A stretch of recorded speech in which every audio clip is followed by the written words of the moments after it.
एबे एते जोर से खरा गरम होची जे गच्छर केयर नवा निहाती आवश्यक। हेलो फ्रेंड्स, सकाळु सकाळु मोर ए क्यूट मिनी ब्लॉग को आपण समस्त को स्वागत। आज सकाळे मु बहुत शीघ्र उठी जाइथिली।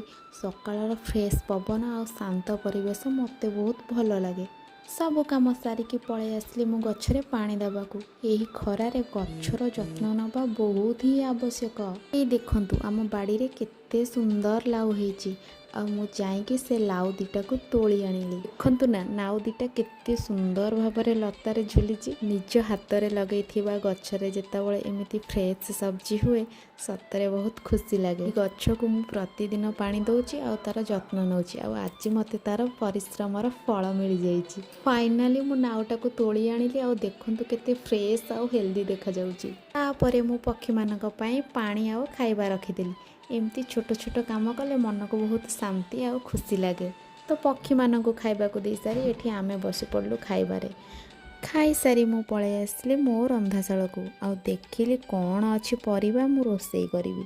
फ्रिज रे पोटल गुड़ाक थिला, भाबिली आज पोटल तरकारी करदेबी। तो पोटल गुड़ा को मु फास्ट काटिकी ताकू धोई धाइकी रखिदेली।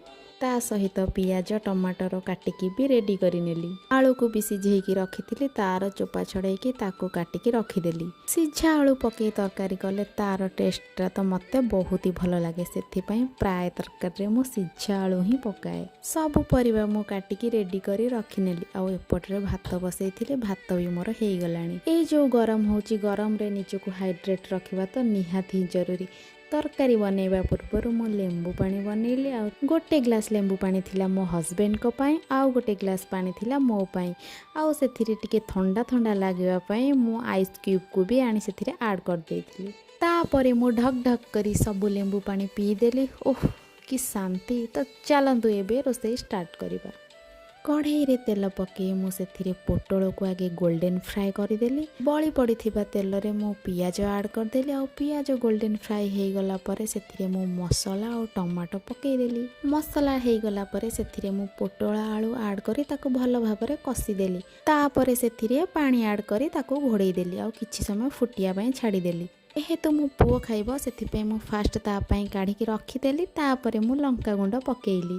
पुणी ताको 5 मिनिट फुटिया पई छाड़ी देली। एबे हमर गरमा गरम पोटल तरकारी रेडी हे गला। स्लाब ऊपरटा को भल से पोछि सारी की मो पुओ को नै खाइबा को देई देली।